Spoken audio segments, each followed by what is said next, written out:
coming out from study session, so I'll go ahead and move for adjournment of the study session. That is my motion. Second. Second by Councilmember Monica Garcia. Who? And any objections? Seeing none, so move. With that, Councilmember Cruz Baca? Yes. Oh, sorry about that. Okay. Seeing no objections. All right. So at this point, I'd like to open up the Baldwin Park City Council regular meeting along concurrent with the Finance and the Housing Authority. Today is September the 20th, 2017. The time is 7:10. At this point, I will ask Pastor Flores, Pastor Jackson, and I believe there's 3 pastors here today. Father Jonathan. Father Jonathan to come up and lead us in an invocation. So we'll have all 3 do a partial invocation for us. Thank you. Sure, Father Jonathan. Okay, yeah, but I don't. Does he want to be part of the invocation? Pastor Flores and Mr. Jackson, of course, I'm sure you will, but can we include the victims of the Mexico earthquake, hurricanes, and everyone that's affected by tragedy? Thank you. Baldwin Park. All right, thank you. Heavenly Father, we put you in remembrance of your word. We give you praise, glory, honor, and thanksgiving. You said the prayers of the righteous have mighty powers with you, Lord. And we've had many tragedies that has happened in this United States and over in Mexico, Father God. And we're asking you, touching the country of Mexico and the people that were involved and caught up within that tragedy, Florida and Houston and others. We realize and recognize that things are coming, one thing right after another, Lord. But in the midst of things happening, we're asking you for mercy. We're asking you, Lord God, for mercy within this country. And we understand that an earthquake is scheduled for here. But no matter what goes on, Lord, we want your hand of mercy on us. In the name of the Lord, I pray. Amen. Amen. Thank you. Okay, Father Jonathan. Yes. God, we give you thanks for gathering us tonight and for the words that have been shared. May we continue to receive that which we need to serve our community with devotion, with sincerity, and with a desire to promote the well-being of our people. And whatever obstacles stand in our way, Lord, may we just ask that your Spirit come upon us to heal us and to bring us closer to one another as a family. And we ask this in the name of your Son, Jesus. Amen. Amen. Thank you. Amen. Thank you. At this part, Pastor Flores, Dr. Flores. Thank you. Gracias, Señor, por este privilegio para participar con la familia de Baldwin Park. Yo oro por la ciudad, Señor, y todo el liderazgo aquí de ciudad. Ayuda, Señor, para presentar los temas para esta ciudad. Y gracias por esta oportunidad para representar la ciudad y también, Señor, para presentar esta ciudad. Todos para la honra y la gloria del Señor. En el nombre del Padre, Hijo y Espíritu Santo. Amen. Amen. Thank you. Thank you very much to all 3 pastors. At this point, we'll face the flag. We'll pledge the flag. Please place your right hand over your heart. Ready, begin.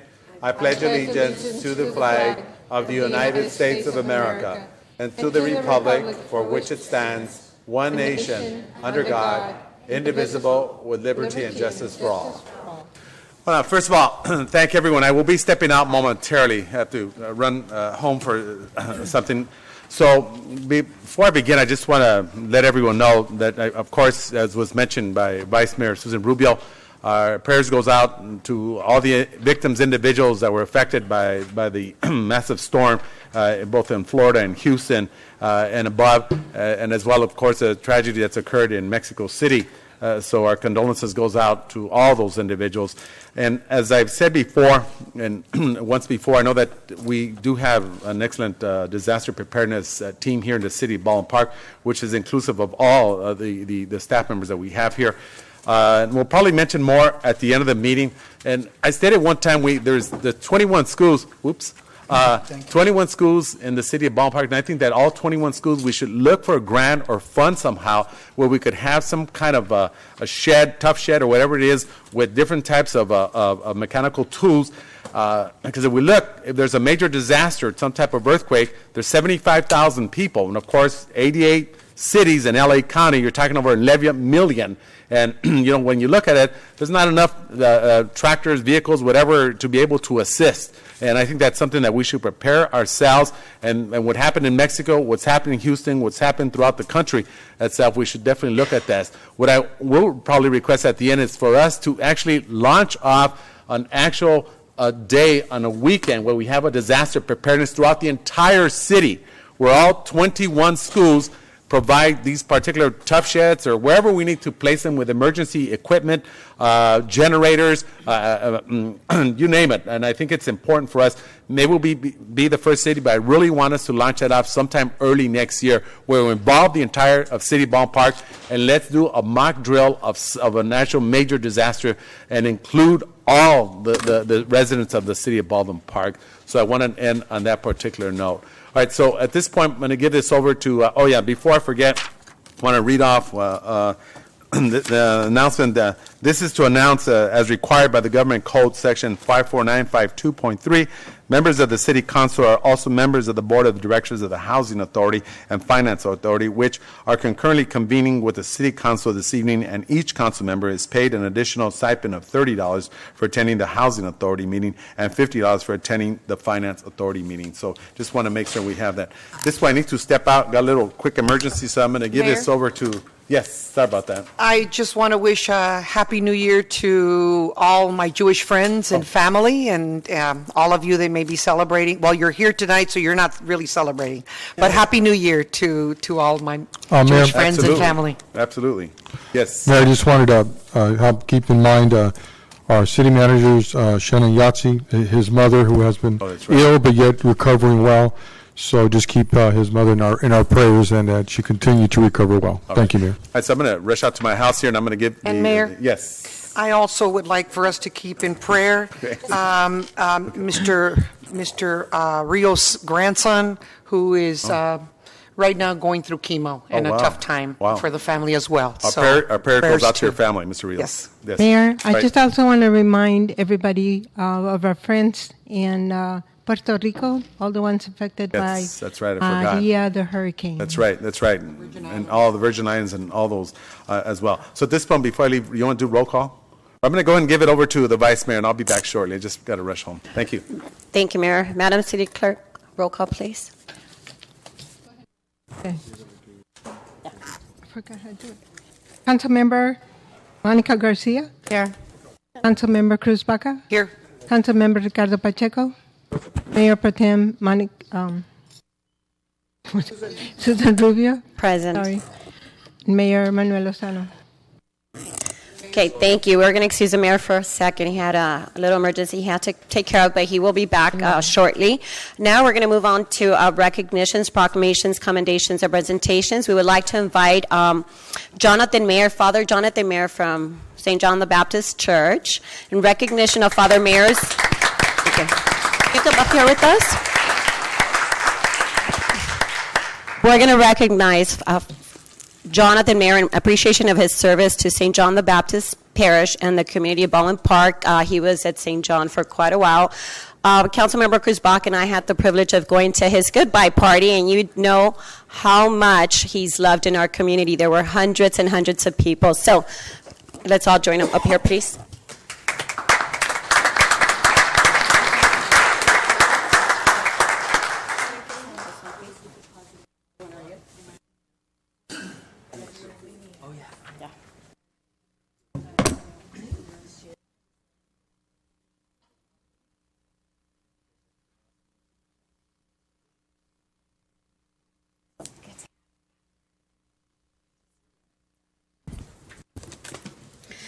To Father Jonathan Mayer, St. John the Baptist Catholic Church, in recognition of your unending commitment and support to the parishioners of the church and the residents of Baldwin Park, we wish you many blessings and continued success in your future endeavors.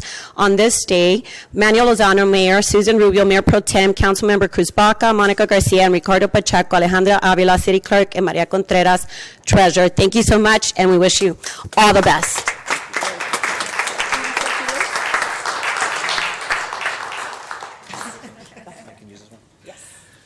Well, just real quick, a couple things. First, thank you, I do, I was only here for a couple years, but this was my first assignment as a Catholic priest.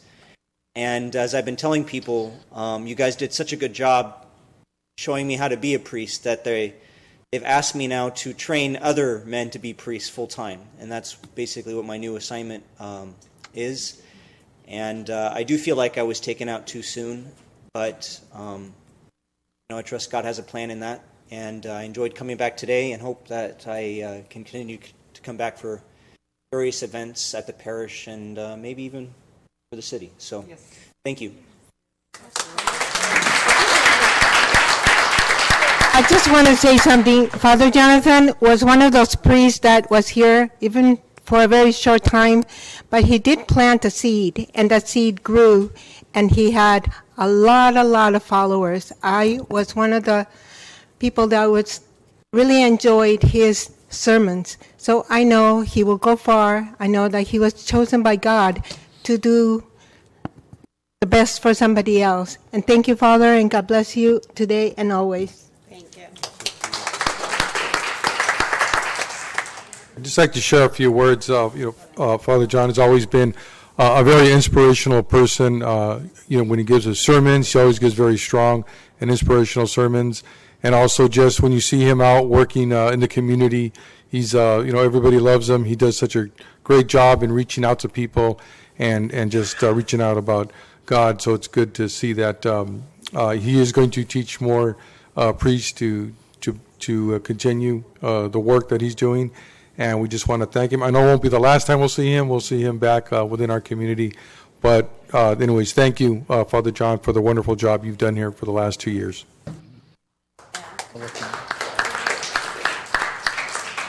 I also want to thank Father Jonathan, and as I did while you were walking up, such a positive role model here in this community and a heart for serving the community and always such a positive word.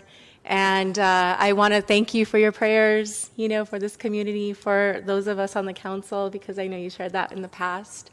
For the community members, you've been a light in this community, and so we will certainly feel your absence, but we welcome you back to this community at any time, and we certainly appreciate the, just the impression that you've left here. Thank you. Father Jonathan, I've worked on on different events. Yeah, you've been a good And not only have you been an inspiration for the young people, which really made a big difference to a lot of our youth, but to some of us older people as well. You always greeted us very kindly and with wonderful words when we would come out. And then your homilies were unbelievable. So I want to thank you for all you've done.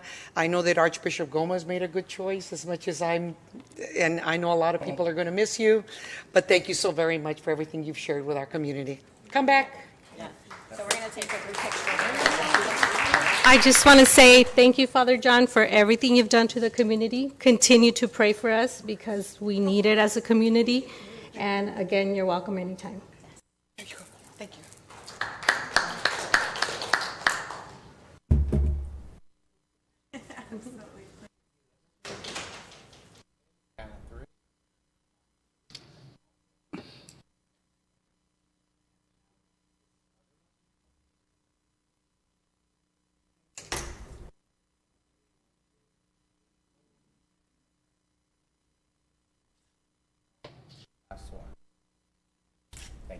Thank you so much. Do you want to take one? Thank you very much. Manny, take one with Councilmember Akashi wants a picture. Thank you.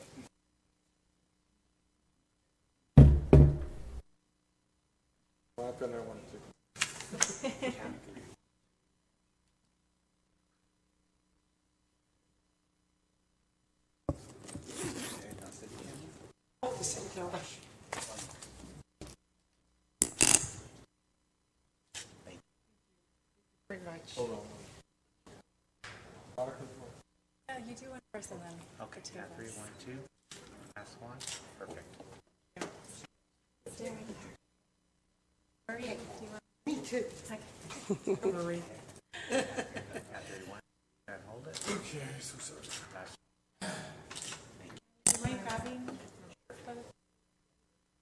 the seal on the back? Absolutely. Very good. Okay. Count of 3.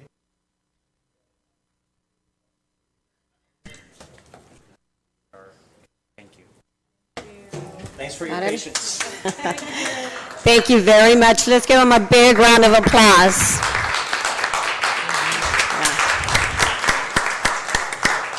And as he walks down, a little fun fact, he's a triplet. We all just, found out he's a triplet.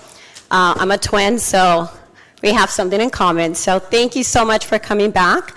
So we're now moving over to public communications. Anybody wishing to speak has 3 minutes to do so. Please come up.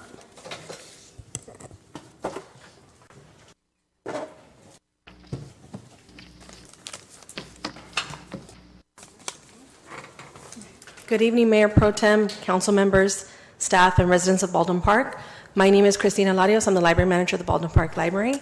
I wanted to update you on a recent problem with our landscaping. If you've noticed, it's very dry. A copper backflow pipe that's the main part of our sprinkler system was stolen, and that has affected that area. I have reported it to our facilities department, and they are looking into it. As soon as I have an update, I will make sure to report back to you all. Okay?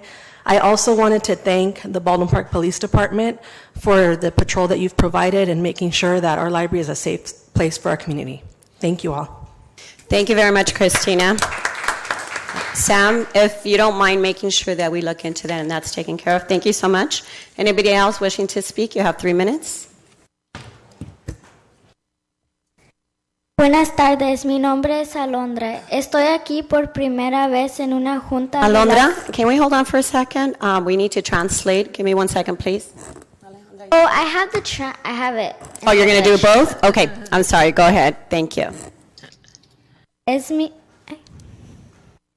Estoy aquí por primera vez en una junta de la ciudad. Estoy aquí para enfrentar el miedo de hablar en público, porque voy a correr para vicepresidenta de mi escuela elemental. Gracias por su atención. Good afternoon. My name is Alondra. I'm here for the first time in a city meeting. I'm here to face my fear of speaking. I will be running for vice president at my elementary school. Thank you for your attention. Alondra, very quickly, can you tell us what school you go to and what grade you're in? Huh? What school do you go to? Walnut Elementary. What grade are you in? 4th. Wow, that's amazing. Let's give her a big round of applause. Well, I'm a 4th grade teacher, so I can tell you I'm very proud of what you just did right now. So thank you very much. Anybody else wishing to speak, please come up. You have 3 minutes. Hello, City Council, Baldwin Park residents.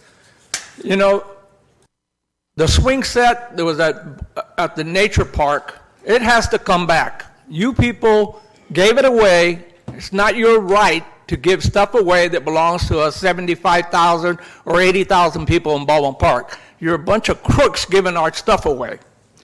Mr. Pacheco, you're costing the city thousands of dollars, buddy, millions maybe, firing people left and right. You did away with all the commissioners last year or the year before.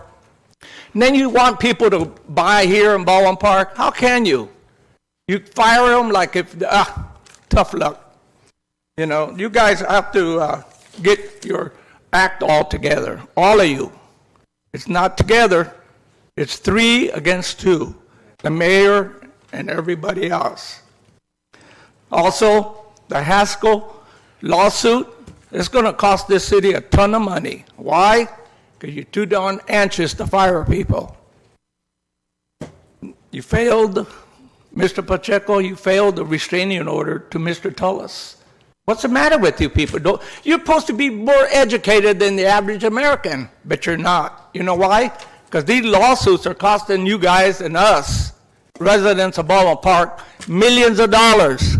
But it doesn't matter because it doesn't come out of your direct pocket. Salcido, the firing of the ex-police chief. We have a police chief that's very capable of handling the job, and you people run around all this country finding excuse my expression, garbage people to be chief police of this city. Jiminy crickets, you people. You're ridiculous.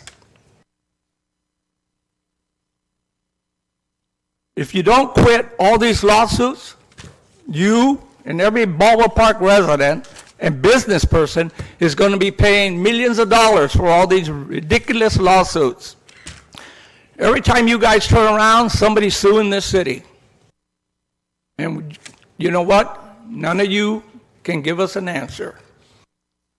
You know, the first thing you say, well, it's okay. I don't have to pay it. You pay your share, we got to pay our share. The 75,000 people here have a lot to pay. Parking is a nasty thing. And I want to answer all of you 5, including the mayor, next city council meeting, or you can call me.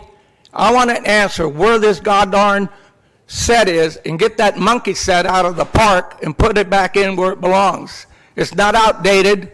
You don't outdate plastic. I know you guys, a bunch of hogwash, but it's false. Bring it back or give me an answer one way or the other. Thank you.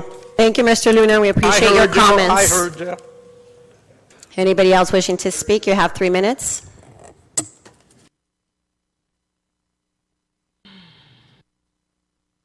John Rios, resident. One of the things that I've been seeing, not only in on the nature park, but the Barnes Park and everything, you guys are spending money like if it's going out of style. One of the things you guys have to understand that what you did on the nature park, you guys got taken. The engineers, the city manager, the mayor, and everybody. You know, the wood is cracking.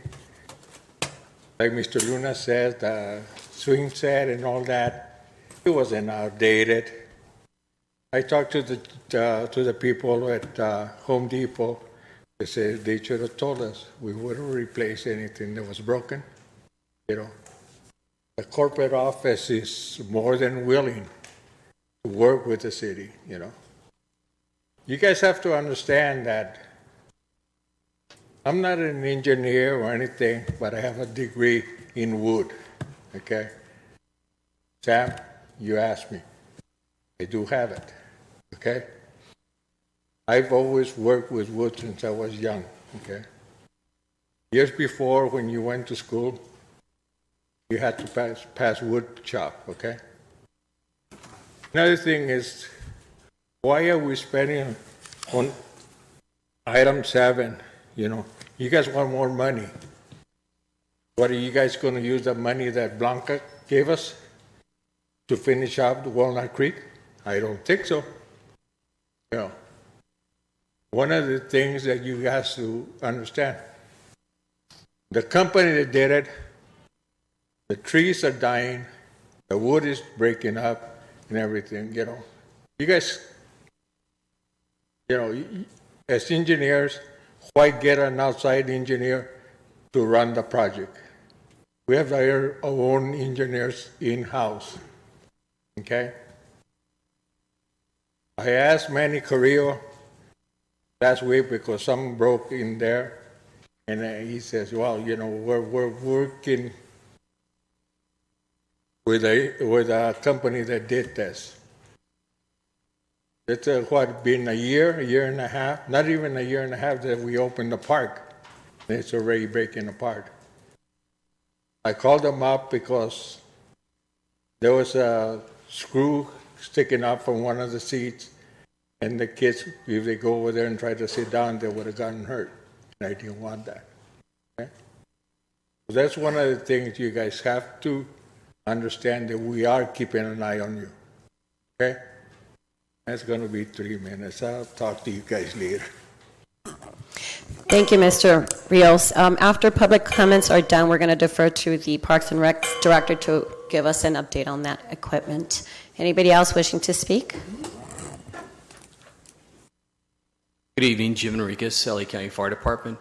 Just touching bases regarding your comment on preparedness, I just want to remind you that we do offer community emergency response training for the community. We coordinate that in conjunction with the city, and the intent there is for exactly what happened in Mexico when there is a large event that is overwhelms the first responders, and we depend on the community. But we provide that training both in English and Spanish. It's 7 sessions. We coordinate that. We find a venue in the city, and we provide that training. And it is certainly in the best interest for all the first responders, but more importantly for the community. So we can as we move forward, we can provide that training.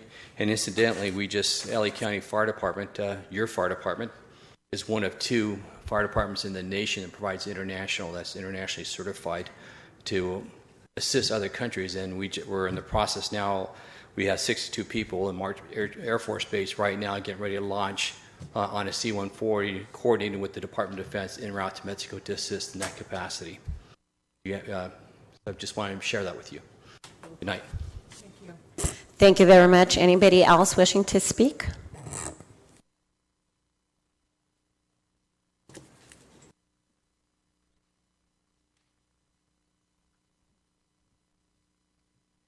Thank you, City Council, for allowing me to address you today. And I would like to thank the crowd of the residents of Baldwin Park. Because today I want to talk about we the people of Baldwin Park, who are very much tired. We are very tired of petty politics. We are tired of not having our concerns raised. When we see that we have no consistent police chief, we become concerned. When we begin to question what our priorities are for our council, we begin to become concerned. Are they with the people, or are they with themselves? When I hear about young families who are barely making minimum wage and are being left behind, when I hear about cities offering their students financial aid for college, what are we doing? We are tired of not only having a council that fights and bickers with itself. We are tired of self-interest, leaving big decisions, allowing for self-interest to decide many, many decisions for our council. We want to see our city improved, not just for the few, but for the many. I urge you to cooperate. I urge you to fight for the many. I urge you to move forward. It has come to my attention that this council is no longer working for the people. Now, before I relinquish my time, I would like to say this. I am looking forward to those members who are fighting. I would like to thank those members. Now, while I won't mention any names at the moment, I can't wait to see them get reelected, and I can't wait to see them move to higher office. And to conclude, I just want to say I hope everybody gets their act together, because we're tired. We want to see change, and I hope change comes soon. Thank you. Thank you very much for your comments. We really appreciate you. Anybody else wishing to speak? Good evening. My name is Brian Velez, Baldwin Park resident. I was here a month ago, and I spoke about the $55 public records fee that the police department is charging for a public record. Like I mentioned, I was able to get the public record that I needed from the city clerk, but the fee of $55 is still being charged at the police department. Now, I don't blame the police department at all. The police department has actually been really helpful, letting me know where they stand, which is they can't make any changes. It's up to the city council. Ms. Garcia came up to me, Mayor Lozano came up to me. We exchanged words. I let them know how concerned I was, because it's $55 for something that doesn't cost $55. You've been charging $55 for a while. It's been a month. You're still charging $55. So how many people have been charged $55? $55. I was told that it was going to be on today's agenda. It's not. Is it going to be on the next one? Is it not? What about the one after that? Is it not? $55. You're charging $55 for something that doesn't cost $55. So maybe it's on the next agenda, maybe it's not, and we'll see. But I really hope that we can change this. There's a lot of people who can't afford $55. Thank you. Thank you, Brian. We'll continue to have those discussions, and after public comments are done, we're going to ask the CEO to give us a little bit of an update on that situation. Thank you very much. As we can all see, the mayor's back, so I will defer. I'm going to give him the floor once again. Thank you, Mayor. All right, thank you, Vice Mayor. I just want to let you know, Brent, that will definitely be on the following agenda, just so you know. It has not been dropped.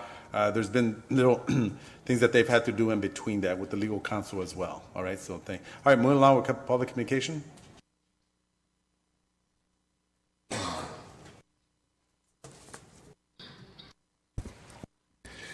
Greg Tuttle, business owner. I'd first like to thank Maria over at Parks and Rec.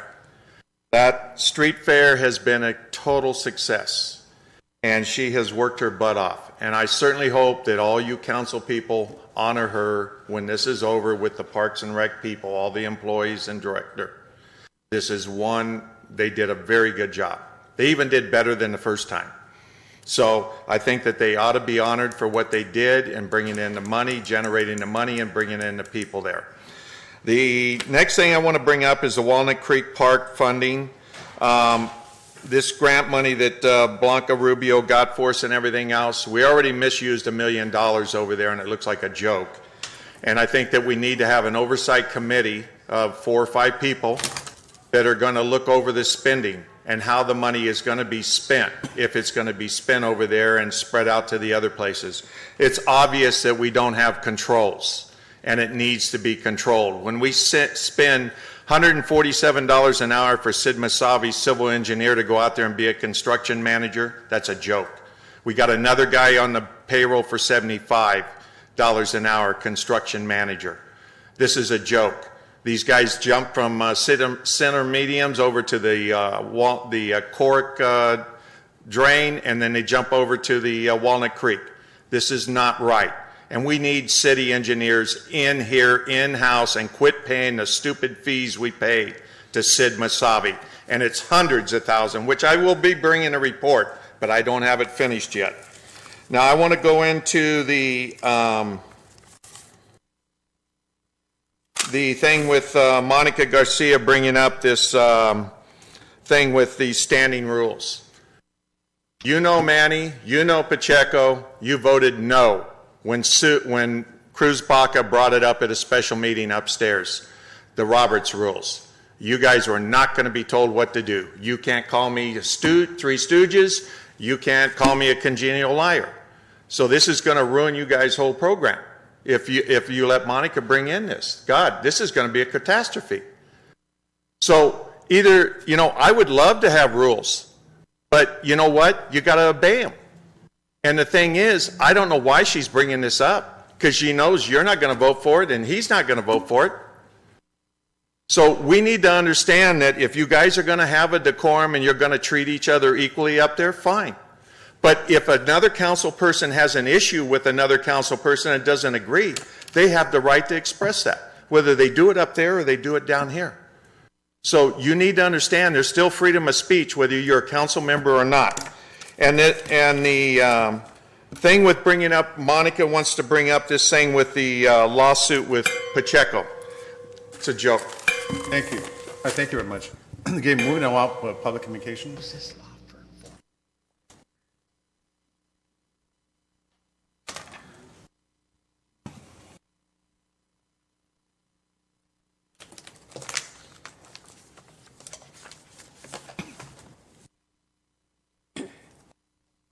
Good evening, Margarita Vargas, resident of Baldwin Park. First, I just want to congratulate, Mr. Carroll already said it, but I wanted to say it too, Maria and Manny Carrillo and Helen and all the people that work in the park for the successful street, I don't know, call it street market, a street fair, but whatever, is being really fun, and a lot of people go there, and I think it's a real good thing for the community.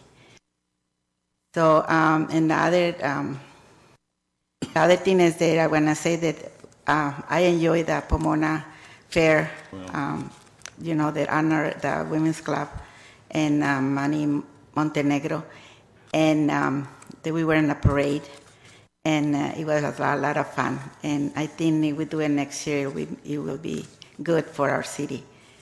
So and we're going to be featured in the San Gabriel news, and I think it's Temple City or one of the cities. They call me, and but they want Vivian to go over the article to prove it, and then it's going to be publicized. So I'll let you know. Thank you. All right, thank you. Thank you very much. All right, moving along with public communication. All right, see no further interest, and I'll declare the public communication closed. Mayor, may I address a couple of the Yes. issues that they had? Thank you, Mayor. Well, first, number one, Mr. Rios, I know you had concerns about the equipment, so if I may have Manny Carrier update us and give us a little bit of information in terms of what happened to that equipment, please. Absolutely. I'll refer this to Sam. He knows all the particulars in regards to the construction and the manufacturer warranty. Sam? Thank you, Manny. Yes. So I've seen the playground and the issues that Mr. Rio brings up, and I do have concerns. The equipment was installed a year ago in the phase 2 of the project, and it's still under warranty. So we have reached out to the contractor, and we are meeting and having a walkthrough this Friday. Now, with the manufacturer of the equipment. So he is on the hook to replace all deficient items, and after he replaces those, then that'll go with a 1-year warranty as well. Thank you. So I hope that addresses some of the concerns. So we are putting it back. It's just we're getting the manufacturer to take care of the expense. So clearly it's going to be... Oh, hold on, Mr. Tuttle. But go ahead. Vice Mayor. Hold on. Oh, go ahead. Okay, so anyhow, so in terms of that equipment, it's cost neutral to our general fund because they're going to be replaced eventually, correct? Correct. Okay, thank you. Cruz, and you had some information as well? Well, I have a question that I think, because I did ask Director Carrillo, in regards to some of the swings or whatever that was brought up. I was at some of the meetings when the new Walnut Creek was designed, and that's why, but I'm going to hand it over to Manny Carrillo so that he can explain to you about that play equipment. Yes, in regards to the play equipment, we did have several public input meetings, and the children had requested a nature type of theme playground equipment, and in collaboration with the architect and the contractor, the architect designed the specific equipment that we have. It is nature themed, and it is not the traditional equipment with swings, although we did receive funding from Assemblymember Rubio, and we are working with Public Works and the architect to add additional play equipment. So there might be a possibility for additional swings. I'm not sure specifically what type of equipment will be added, but in the last year that we've been open, I have not received any comments from any of the residents or commissioners or any of the community in regards to wanting swings. The kids seem to be very content with the type of play equipment out there right now. Thank you. Thank you, Mr. Carrillo. Also, as the mayor walked in, we had the gentleman, Brian Velez, inquiring about the $55. If I heard correctly, it's going to come back on the agenda in the future. Is that correct, Mayor? Yes, that is correct. Expected in the following meeting, just to Brian, if Brian's still here. I think he is. Thank you. Also, Christina from the library. First of all, thank you for what you do. I know you guys do a lot of great stuff for our children, but we are going to have our Public Works Director go take care of the issue that you have concerns with and reach out to you. Thank you. Also, I want to congratulate Montenegro, as well as the Women's Club, and Mrs. Vargas is correct. It was an amazing, amazing day at the fair, and of course they were honored, and Monty couldn't have been happier, and of course the Women's Club, the mayor, all of us had one day at the fair, and it was really exciting, so thank you for that opportunity. And lastly, I just want to say to our staff, in terms of the street fair, it was phenomenal. I think this is the biggest one we've had yet, and I did see, if you all remember that hottest day that we're all melting, I think that was the hottest day here in the San Gabriel Valley. It was close to 100. and they were out there 5 o'clock in the morning, all day, all night, trying to put things together, and at the end of the day, take it down. So, Manny Carrillo, please thank all your staff. Make sure that they know that we appreciate all the hard work. Thank you so much, Mayor. Now, I'll hand it over to you. Thank you. Yeah, no, thank you very much. It was 108 that day, and it was 100 and something, and it was super hot. But all right. Mayor, I just have a couple Yes. of comments I want to make Yes, sir. in regard to some of the constituents that came up here. First of all, there was a comment made in regard to that I fire people. I'm a city council member. I do not fire people. It takes a majority of the council to terminate contracts. So all these issues that were brought up, I can't do it by myself. Just wanted to clarify the record on that. As far as lawsuits that have been made, I know that Mr. Tuttle, Greg Cook, has filed several lawsuits that the city had to defend at cost of several thousands of dollars because they brought up a lawsuit. For example, they sued Mayor Lozano for a TRO, which they lost. They sued Mayor Lozano, Monica, and myself for another TRO. We had to go to Santa Barbara, which they lost that one too. And then they did another FPPC lawsuit against myself, which they lost. And all these lawsuits that they consistently put on the city has to defend them, and they cost us thousands of dollars.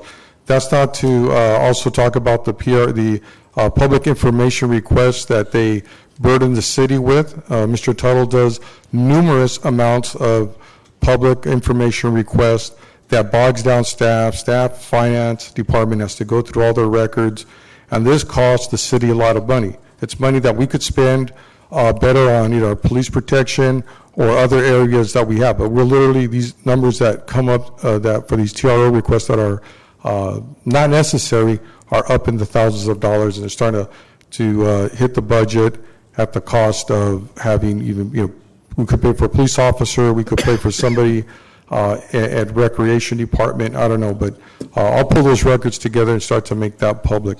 But with that, I also want to talk about a lot of the positive work, especially in public works, has had a lot of grant money. This is not money that comes from the general fund, but through grants, and you guys have done a great job on the medium upgrades that you've done. You've upgraded the irrigation system. You've done all the new plants that are out there, and it's really starting to blossom and look really good. So I wanted to compliment you and your staff for doing a lot of the work out there, especially I know you're working now in front of the restaurants on Ramona, King Taco, and Taco Now. So you're starting to do a sort of a river grid look, so that looks really good. And I just want to compliment your staff for the job well done. And I won't talk about, I know Parks and Recreation has done a great job just in general with all of your programs that you've had for the children. I think if somebody's really interested in the community, you would look at the strong programs that we have for our youth, from boxing to swimming, just enormous amount of good programs that are out there. So I just wanted to point that out to the public, and thank you, Mayor. Thank you, Councilmember. Mayor. Yeah, Councilmember Ricardo Pacheco, Councilmember Monica Garcia. Thank you. Well, first I want to congratulate Alondra for doing such a great job. I want to wish you all the best as you run for your office. And I also wanted to let you know that I have family that goes to Walnut Elementary, so I'll tell them to vote for you. I also wanted to thank Chief Jim Enriquez for sharing the information on, I think it's the CERT program, is it the Community Emergency Response Team, and really encourage our staff to follow up on that and see if there's any interest across the city to, engage community and residents, because we never know, and the more prepared we are, the better we'll be. Just seeing what's happening right now across the world, it's incredible. It's very sad, but the best thing we can do is prepare for something like that, and work with our fire department, police department, and others in the region. And then as far as Brian's concerned, the $55 for a report, definitely want to see that addressed, as I mentioned to you, because you're right, we represent a community that is low to middle income and want to make things as accessible for them here in our local government. And then finally, with regard to Walnut Creek Park, I just want to let everybody know that this is a project that is in its third phase. And for phase 1 and phase 2, we were able to gather about $1.5 million. The the majority of that, close to $1 million, has come from outside sources. So, this is a great park that we need to celebrate in our community while we fix, some of the glitches. But it's been an exciting project to see come to fruition, and we're excited about the third phase, where we will see more trees being planted. We'll see the parking lot completely refurbished. And so just want to, remind everybody that the bigger picture is it's a beautiful park. It's a gem in our community. Go out and enjoy it. It's not done yet, but, use it and encourage others to do the same. And that's it. Mayor? All right, thank you. At this point, Councilman Cruz Baca. Yes, and everyone's talking about emergency preparedness, but I do have it on the agenda. Oh, you do? And that's exactly what I wanted to discuss, to bring communities, the schools together, and sort of a little bit of a plan that I want to discuss later, so that way we can be prepared. And it's going to take all of us working together.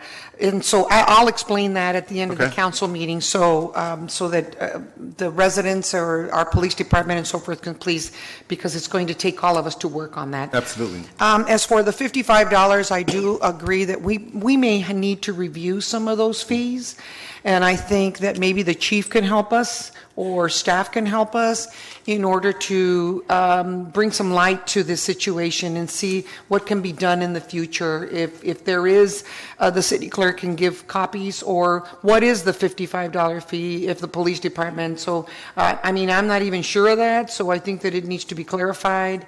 And I would really like to put that on the agenda for the October meeting. Thank you. All right, thank you very much. All right, anyone else? Okay, if seen no further comments at this point. Well, Mayor, just one more thing. I forgot to invite the community. I apologize. It's out of order. But they're honoring Jack White this Friday.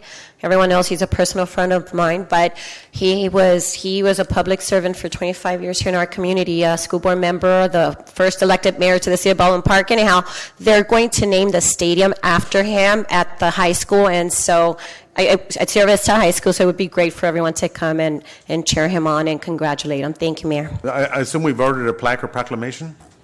No? Yes, we're getting one, yes. All right, okay, thank you. Looking forward to being there. All right, so at this point, we're going to go ahead and go into, into consent calendar. So we have items 1 through 11. Any council members wishing to pull any item? Yes. Yes. 1, Okay, 1, 7, 8, 10, and 11. 7, 8, 10, and 11. Yes. All righty. Any other council members? Give me a second. Can you repeat the ones she pulled? Well, she pulled the following, 1, 7, 8, 10, and 11. I'll pull 8, thank you. You pulled 8? It's already been pulled. I'm sorry, did it. It's already been Okay, pulled. All right. never mind. So She's at this gonna point, discuss it. I'll go ahead and move for approval of the consent calendar with the exception of the items just mentioned. That's my motion. Second. Any objections? See none, so moved. First item, which is the warrants and demands by Councilmember Cruz Baca. Yes, I have a couple of questions, probably for Public Works. Please excuse me if I don't know exactly who it's going to be addressed to. I saw that AAE again, where is it, was paid $29,000 for a list of bike safety and so forth that had already been design phase, update on city's pavement system, services and permits, bikeway project, July 2017 services, project inspection service, smart parking upgrades, and then plan checks. That particular check on August the 22nd was for $29,617.86. Also on August the 22nd, AAE received $22,146 for the Korak storm design. I would like to know how long some of these projects are going to go, and are we going to keep seeing $50-some thousand a month on this, or is there a deadline or something where we will see that some of this will be completed? Sure. So with regards to the Korak storm drain, that project is complete, and there should be no more invoices on that. We have gone out to bid that project, and it's actually on the agenda today to get approved for award. And I'm not sure exact. I would have to go through the warrants to see which items pertain to Public Works, but they did do inspection services during the month of July and August for the center median project. Mayor, I'm sorry. Go I ahead. was looking at the wrong agenda. Can we pull 6? All right, at this As point, well, is thank there a you. I don't- is there a motion to pull item number 6? I'll second. The second, any objections? Seeing none, so moved. All right, so at this point, we're going to go over to. Oh, no, I'm still on you're number still- 1. Okay, that's fine. Sorry. Thank you. That's okay. And then I just have a question. I don't know who issued, or I know who issued the check, but I don't know where it came from.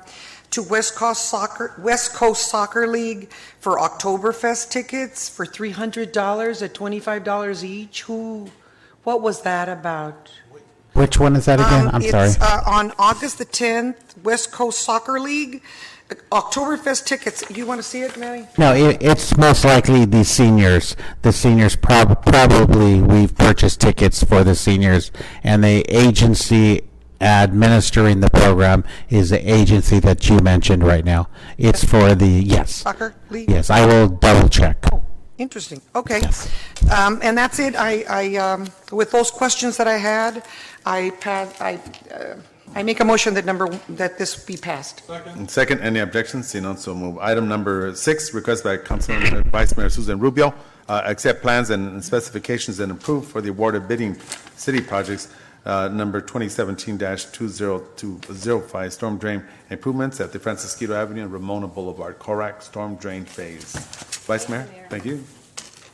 I just want clarification. I see the bid, but I just want to be clear that this is not the same company because I know that there's 2, and that's a little confusing. This is the parent company, not the one that broke off and it's fairly new, correct? As I understand it, yes, this is the Gentry Brothers company. This is not I believe it's the son who broke off and started Gentry Contracting. So are we 100% sure on that one? Yeah, we are yes. one. Yes, we are I'm one. familiar with these companies. The Gentry Brothers was the original company. They've been in business for quite some time. And then you see the number 4 bid. I was told that one of the sons broke off and formed his own business, and that's the when you see Gentry General Engineering. That is the newer company. Okay, I just for my own purposes, because I know back then when they were doing a project, they couldn't even get bonded for a certain amount because they didn't have the experience and they just wouldn't be bonded. So anytime they come up, I personally want to see that in brackets because it gets kind of tricky when we're using the same name. So thank you for that clarification. With that, I make a motion to pass item number 6. Thank you, Mayor. Okay, second, any objections? Seeing none, so move. Item number 7, which is adopt resolution number 2017-201, entitled Resolution of the City Council of the City of Baldwin Park, California, approving the application for grant funds for Walnut Creek Nature Park Phase 3 and Morgan Park improvement. That's also by Councilman Cruz Baca. Yes, and I would like, I know that we're getting the money via Assemblymember Rubio at 1.1, and thank you so very much to her and her staff for putting this together. But I would like to really see some type of a committee or maybe some type of community outreach so that we can see. I know that we're familiar with Phase 3 of Walnut Creek because a lot of us attended those original meetings. But I would like to see, I know it's a lot of work for staff, but I would really like to see some community outreach so that we see what's going to be done with this particular monies for Walnut Creek Phase 3, because I believe that that's what it's going to be used for, whether it's going to be specifics of children's play equipment or whatever, and also what is going to be done at Morgan Park, and see if we can get some input from some of the residents or someone that even just one workshop or one meeting so that they can come and sort of talk about what they would like to see in those particular parks, so that I would like to see that the monies goes to something that our community needs as well. Mayor, if I may. Just to add to that comment, if that could be maybe a special meeting where we could have a workshop input and then the council could be there, that way all council members could attend. If it's just one meeting, I think that would be fair. Yes. Sure. Absolutely. I'd also like to remind the city council members that we applied for this money specifically for these type of programs or these type of items. So with Walnut Creek Nature Park Phase 3, there's a list of 11 items that we indicated as part of the request to the Assembly Member's office. At Morgan Park, there's a few items: security camera, shade structure at the fitness zone, and some markers around the park in terms of how many miles you're walking, and some rubberized flooring and a few other items. But the money that we requested from the Assembly Member's office is specifically pertaining to this. But we could definitely have a public input meeting and inform the community in terms of the items that we're planning to implement at the park. And all of these items that we requested are reflective in the public input meetings that we've had over the last few years and the Measure A meeting that we had for LA County. So these items represent the community. They're from the community for the community. Thank you. Yes. I just want to inquire, Manny, if you can. I know you discussed the rubber floor and the walking aspect. In particular, I want to see if we can just get a quote on a walking trail around. If you go, the closest one is Rosemead. They have this beautiful track that walks around the entire perimeter of the park. Oh, yes. Do you know which I'm one I'm talking familiar about, with right? City of Alhambra at Almanzar Court, City of Pico Rivera on Beverly Boulevard, 605 Freeway. I'm very familiar with the rubberized flooring. Sam and I had a meeting, I believe, a few days ago in regards to the flooring. So we are exploring possible DG, concrete, or rubberized flooring. At the end of the day, it costs a little bit more money.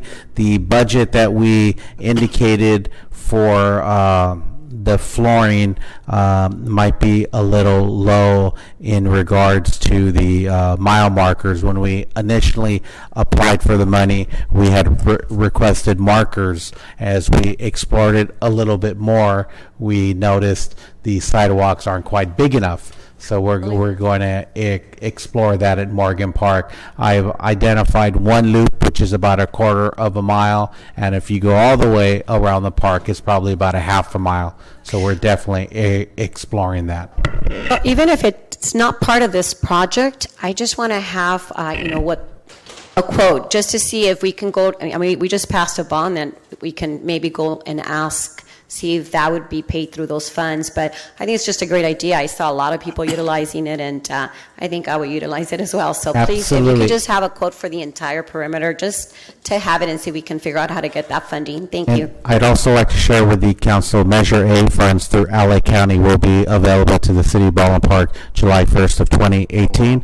As well, this past weekend, the legislators just passed a bond, and that's going to be on the ballot June of 2018. So that will be a bond very similar to the Clean Water Air Act of Prop 12, Prop 40, and Prop 84. So this will be a new funding opportunity, and as I've been told, there'll be a per capita fund. So a per capita means based on our population, we will be receiving funds, specific funds for the city of Baldwin Park. We are in just under 80,000, so there's a formula in terms of how much funds that we'll be receiving. So we will have funds coming down the pipe within the next 12 to 24 months. Okay. Thank you. Mayor. All right, Councilmember Monica Garcia. I also want to mention that the sidewalks, and I understand Phase 3 will complete the sidewalks. The sidewalks have been designed to allow for our police department to go through with their patrols.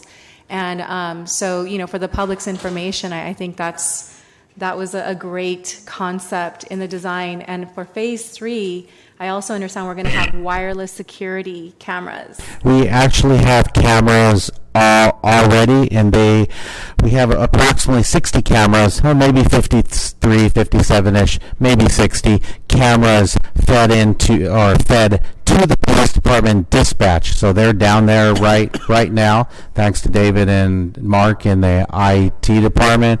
We have them fed from Barnes Park.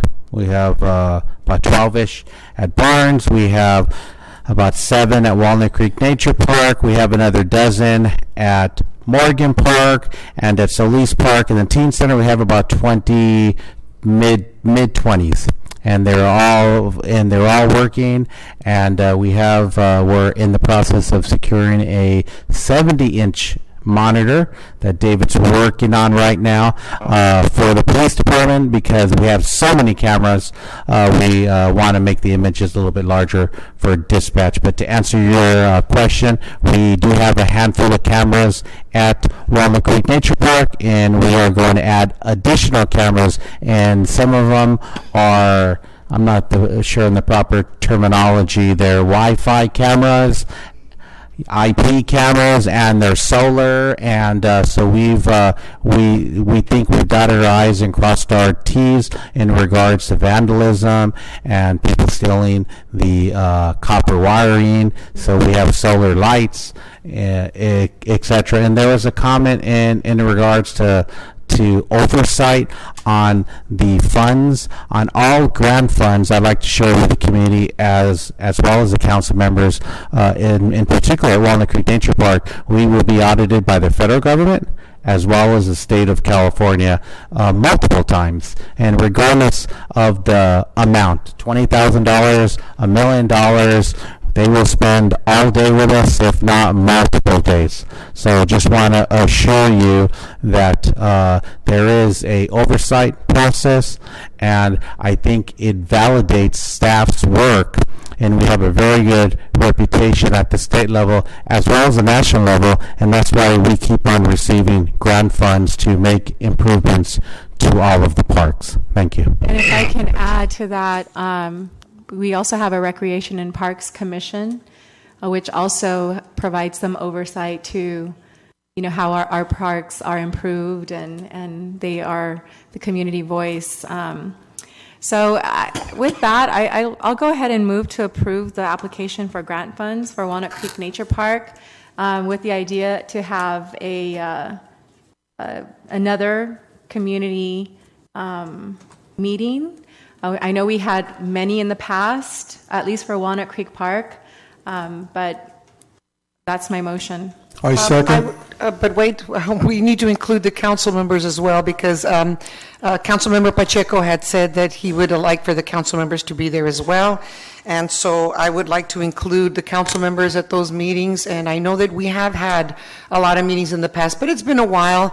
And I think we all just sort of, I know it's a lot of work for staff, but I think it's like a refresher for all of us. And I would welcome the council being a part of that as well. Thank you. All right, thank you very much. I take consideration the motion that was just stated, and was motioned by Councilmember Monica Garcia, seconded by Councilmember Ricardo Pacheco. So any objections? Seeing none, so move. All right, so at this point, we're going to go over to item number 8, request by Councilmember Cruz Blanca, the approval of the first amendment to Memorandum of Understanding regarding the administration and cost sharing for implementation the coordinated integrated monitoring program, Jim, for Upper San Gabriel River watershed. Councilmember Cruz Blanca. I just need some explanation as a clarification, so I guess that's you, Shannon? Ooh, Shannon. Yes, I can give you a brief overview, and Sam might have details to add. But basically, this is to comply with the Federal and State Clean Water Act, and the City of Baldwin Park is banded with other cities and the county within the San Gabriel River watershed, and we're banding together to do the required testing and compliance that is required by those rules and regulations. Okay, I make a motion that we pass item number 8. Can I just real quickly just ask Shannon? Shannon, this is the bill that was defeated currently in the state Senate, correct? Hertzberg, I believe it was? It was Hertzberg. That pertained to paying this cleanup. I'm not sure. I think that might be a different issue. Sam? Right. Yeah, that's correct. That is an entirely different issue. This is part of the requirements of the existing NPDES permit that was approved by the board in 2014. So this is a requirement as part of the permit. We, like Shannon mentioned, we banded with several cities in the San Gabriel area. All this is doing is this is saving us cost. We have an existing agreement. This will save us cost because the city of West Covina has joined the group, so that brings savings. There's also been some reductions in scope for the project, so that's also brought upon savings. So this is just those savings being incorporated into the agreement. So this is just amends that agreement for the costs. Thank you. That clarifies it. And I made a motion Yes, go that ahead. number, and Hertzberg's was to tax the property owners, if I remember correctly, to tax the property owners to pay for the storm. That's correct. Storm drain? Got it. That's correct. So did I'll we get a second it. If you made a motion, I'll Yes, I second it. did. Thank All you. right. Any objections? Seen none, so move. All right. All right, so we'll go over to item number 10, which is the City Council consideration and approval of standard rules by Councilor Cruz Baca. Yes, Mayor, I would like to, I brought this to the attention of the council back in August of 2016, and I would like to bring this back at a later meeting so that we can have a meeting and do a study session so that we can all put input or whatever, because I really believe that this is a joint effort and we all need to take a good look at this in order for us to come up with something concrete for the city. So I would like to bring this back at another meeting so that we can have a chance to sit down and review this. All right, so I will second that. Okay, second. Any objections? Seeing none, so moved. All right, thank you very much, Councilmember Cruz Baca. At this point, we'll go over to item 11, and it's substantial conformance for the conceptual plans that pertain to the proposed Red Car Building mixed-use development project at the T intersection of Badillo Street and San Bernardino Road, per the city agency approved disposition and development agreement with BP Development Partners. So at this point, Councilmember Cruz Baca. I have a lot of questions about this DDA because it differs so much from the one on Pacific. This DDA in particular, and I don't know who wrote the DDA, but it specifically, from what I understand, it specifically said that if the units were decreased, in other words, if they started with 50-some units and it went down to, let's say, 47, that we would be deducted $30-some thousand from the original price that had been appraised. And this particular parcel was appraised, I believe, at $965,000, give or take a few dollars. So that means that the amount of units that they want to put there would be deducted 130-some thousand, which means that they will be paying about $800,000 for the land now, according to the DDA.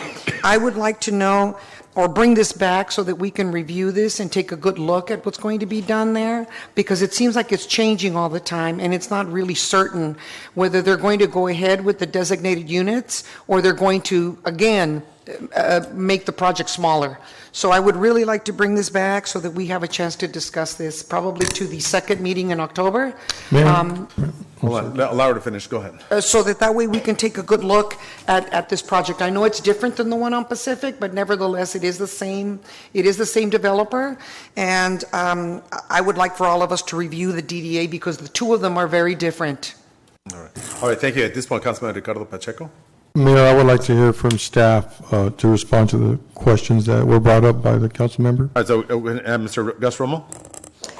Mayor, can I just interject yes, go only ahead. because Hold on. I have it on the agenda myself at the end. If you look at the back of the agenda, I actually Yes, placed I it did in the see that. agenda. And the reason I placed it in the agenda for the same reason, I just can't see ourselves Excuse me, Mayor, but I did have the floor, and I was Okay, hold on. interrupted. Go And I ahead. had a question All right, to go ahead. staff. Yeah, Mr. Gus Romo. Yes, Honorable Mayor, members of the City Council. Staff took a look at this DDA along with our CEO and our city attorney, and we determined that the revisions were actually in conformance with the provisions of the DDA, which allowed modifications. What we're seeing here is based on a utility easement that was found on the project during the due diligence period, as well as the requirements to comply with the code in terms of setbacks, et cetera. The applicant, during that due diligence period, determined he had to go ahead and modify the plan. The plan that he's brought back is now in substantial conformance with our codes, and ultimately what we're seeing is he had to reduce from 27 to 23 units to make it fit. But in turn, the units have been increased by about 100 square feet, so they're larger units. The purchase price per the DDA did allow a price reduction because of the loss in units. So again, in talking with our city attorney, looking at the provisions of the DDA, we determined that it is possible for the CEO to make a substantial conformance determination and approve that determination without having to amend the DDA. Okay. All right, thank you, Councilmember Mayor. Ricardo Pacheco? I think Councilwoman Susan Rubio had questions. Yes, okay, Vice Mayor? Yeah, and I'm sorry for the interruption, but only Okay. because I had placed it on the agenda for discussion, and they got ahead of us. But anyhow, this is really a concern for me because this is the reason why I insist if we ever give a developer land, I think we need to put it out to RFP because, as we all just heard, a property went for $7 million that used to be, I think, $1 million.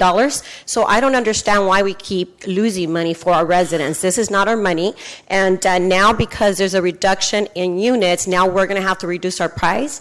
To me, land is land, and if he cannot, conform to the price of the land, then maybe we should put it out to bid next time instead of just giving it to one developer. So I'm still really bothered by the fact that we didn't put it for RFP, number one, and number two, we're missing out on millions. Just so everyone knows, we just heard of one property that was, I think, 1.5 million, and someone just paid $7 million for it. So I think that is a loss to our residents, and I think that is bad business. Thank you, Mayor.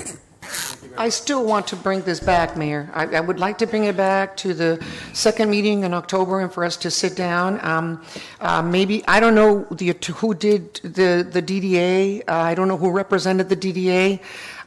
So I would like to see if maybe we could have a meeting with him or her, so that way we can sit down and ask them all these questions and also say, why are we giving away the store, basically, and why was that written into our DDA without our knowledge? Because Mayor, if I may. Hold on, allow her to finish. Go ahead. Because I, in probably the last week and a half was when I was able to look. I requested from Shannon to send me a copy of the DDA, and that's when I caught that for the first time. So, maybe I should have looked at it before, but that is a concern of mine for us to be giving away the land like that just because they are reducing the units. And one additional issue. Hold on, at this point, it's Councilmember Ricardo Pacheco. Mayor, the land is not being given away. There was an appraisal done. The land, because of the agreement within the DDA, which, by the way, has come back several times to the city, and we've all had an opportunity to review it. The developer has been here several times explaining the DDA and explaining the plan. So there was no giving away of land here. Actually, they're paying for this particular property and not giving it to anyone. There was an agreement made that was approved by the city, and we're just following what the contractually we're obligated to do at this point. So if you made your motion, or is that a form of No, motion? I want a motion to bring this back. Well, I want to just I would clarify object, but go ahead. Mayor, as I was stating, I also have a concern. Well, you said approved by the city. Well, I didn't approve it, that's for sure. I'm just speaking for myself. And at the time, I clearly also stated that we had a property across the street that was $800,000, and someone was offering $1.8 million at the time for that piece of land. That's before we did the DDA or entered into any contract. So I stated it back then before we got into this contract, and I'll state it again.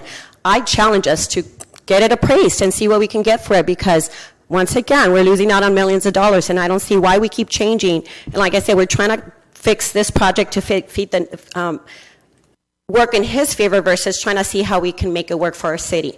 And that's not the way we should be doing business. I also think that it was written there specifically that it shouldn't come to the council and the decision should be made at the administrative level, all those variances and changes, and I think it should be standard that it always comes to the council and we have the last say so.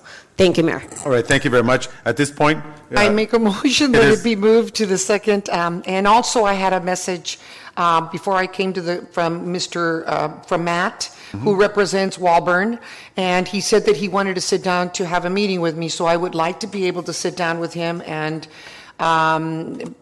see what he has to say.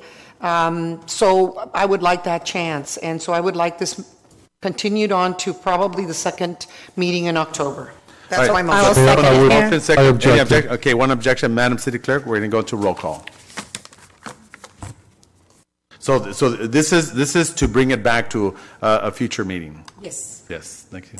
And discuss it further, right? That's the intent. Okay, thank you, Mayor. All right, thank you. Sorry about that. All right. Councilmember Cruz Baca, Yes. Mayor Pro Tem Susan Rubio, Yes. Councilmember Ricardo Pacheco, No. Councilmember Monica Garcia, No. Mayor Manuel Lozano. No. Okay. The motion fails. The actual vote is 3-2. So this one, Councilmember Monica. I'll Garcia. make the motion to move forward with this item and ask that the property be appraised by the city, and that's my motion. All right. There's a Second. yes, hold on. Legal counsel, go ahead. Thank you. Councilmember Garcia, I'm sure that you may not recall because it was buried deep in the DDA, but the price reduction that the developer is talking about is in the DDA and was approved by the council. So we can't appraise it and we can't change the price. We can't do any of that. The price is already set in the DDA and the council already agreed to it and has a binding contract with the developer. And that price was based on an appraisal. And that's right. That price was based on an appraisal. It was appraised at about $1 million, I think it is. But the DDA says that if the units are decreased based on design approval, which it was, then they get a reduction for each unit of $30,000. That's written into the DDA. Mm-hmm. So we can't really go and appraise it again, and we can't really change that number at this point. Why? Okay, I understand, the points that you just made, but why wouldn't we be able to appraise it again? Well, we could appraise it again, but we couldn't change the number. Well, that's what I'm saying. Let's have it Oh, I appraised. see. Yes, you can appraise it. I'm sorry, I misunderstood that. We can appraise it just so we all know what the number is, but we can't change the number with this developer. Legal counsel, so because that's binding per that particular contract that was agreed upon, the DDA at that specific Yes, the time? DDA that was voted and approved by the city council has this language in it. The DDA was drafted by Kit Bobco and Richard Gershon and Watson, and that has that language in it. So it's contractual. We have a contract with that developer. So it's a binding contract. It's a binding contract. And I mean, that appraisal it captured a moment in time when we began the E&A process, and that led to the DDA. But what I'm saying is, why can't we do a second appraisal just to satisfy, some of the concerns that have been mentioned here on the council? I misunderstood. You can do that, and you're absolutely able to do that. And Mayor, Yes, I do want to add yes. one more thing that Go I ahead. caught in that particular, and from now on I will pay closer attention.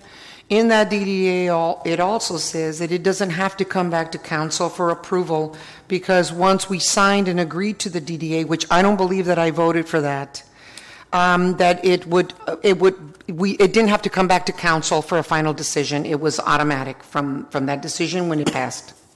Am I correct, Robert? Yeah, I don't know if you're familiar with it. Councilman Baca, I don't recall the specific language, but I just don't recall the specific language in that document. But I can certainly look at it and make sure we have it for the next meeting. Thank you. Okay, all right. So at this point, we're going to move forward.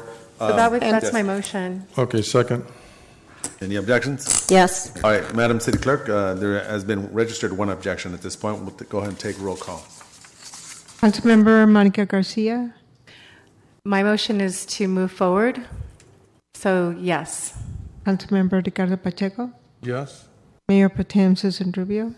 No, but for the record, I want to state my two oppositions. Number one is that we should sell property to the highest bidder. Number two, we should never lock ourselves into a contract where we don't have a say-so at the end of the day. I think that is just bad practice, and I hope that moving forward, we never do that again, because we don't know what the market is 6 months from now, especially because there was an extension already. A year from now, things go up and down in price, and I think we should never do that again. Mayor, I hope that we never... moving forward, we change that practice. Thank you. Thank you very much. Councilmember Cruz Baca. No, and I also have to say that I'm very concerned about how this DDA was written. It strictly looks to me like it was written to support the Walburn project somehow, because it did not protect the city in any way. There were too many things that left it up to the developer to take advantage of what was going on. We are stuck in this agreement, and we did sign. I don't believe that I voted for that DDA, but it was voted unanimously or the majority, and I say that from now on, we need to either hire a firm that's going to protect the city and look into these loopholes or see whatever it is to protect the rights of our land. We are very land poor now, and I really think that we need to keep whatever we can and not give it away. Thank you. Mayor Manuel Lozano. Yes. Yes. Point of clarification, Mayor, Councilmember Garcia's motion included the appraisal as well, not just the passing. That is correct. All right, so the motion passes 3-2. All righty.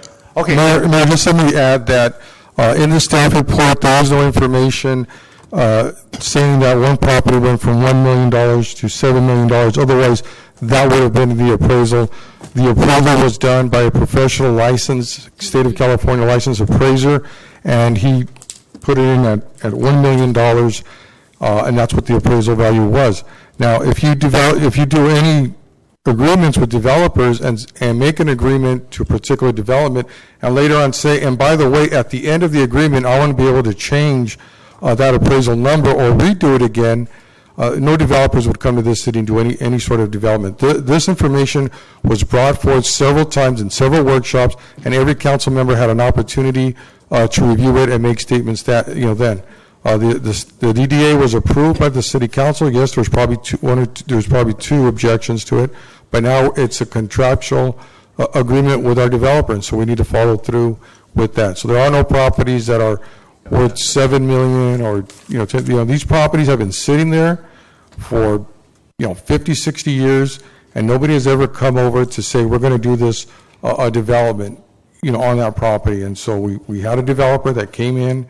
There was an opportunity event that we had a few years back, showing all the properties in Baldwin Park, and and one of the developers was the Matt Walburn project that they came through and developed it. So this has been going on for many years, for a long time, and this development finally came to fruition to where it's at today. So that's kind of the background. But yes, there was an opportunity for developers to come forth and look at the different properties that we have in Baldwin Park. They were called opportunity sites. It was probably before our economic development director Gus was here, but we did have several sites that we put out there so that the community could look at developing them. And we didn't have 1 million contractors or developers coming here saying we're going to develop all these sites. A lot of these sites have been sitting there, and now it's time to begin to promote these sites. So that's sort of a background, but I don't agree with my council colleagues, and I respect their opinion, but for them to come back and say, these properties are now $7 million without really anything to substantiate the facts that they're saying, I think is just totally wrong. Thank you. Mayor? Yes, Councilman I need to Cruz Blanca. clarify. The property in question for $7 million was just recent this week. The appraisal, according to the appraisal that I have, was done in January of this year. So that was a long time ago that appraisal was done. I had asked for the appraisal on several occasions. As you know, Mr. Matt, he got hostile with me when I kept asking him for the appraisals. It wasn't until I asked staff to give me the appraisals did I finally get them. So it's not where we knew what the appraisal was, because I didn't find out about the appraisal until probably 2 months ago. So, and the date on the appraisal was January of this year, which was 6-7 months ago. So it wasn't something that we were aware of, because I surely wasn't, and I usually ask for a lot of documentation.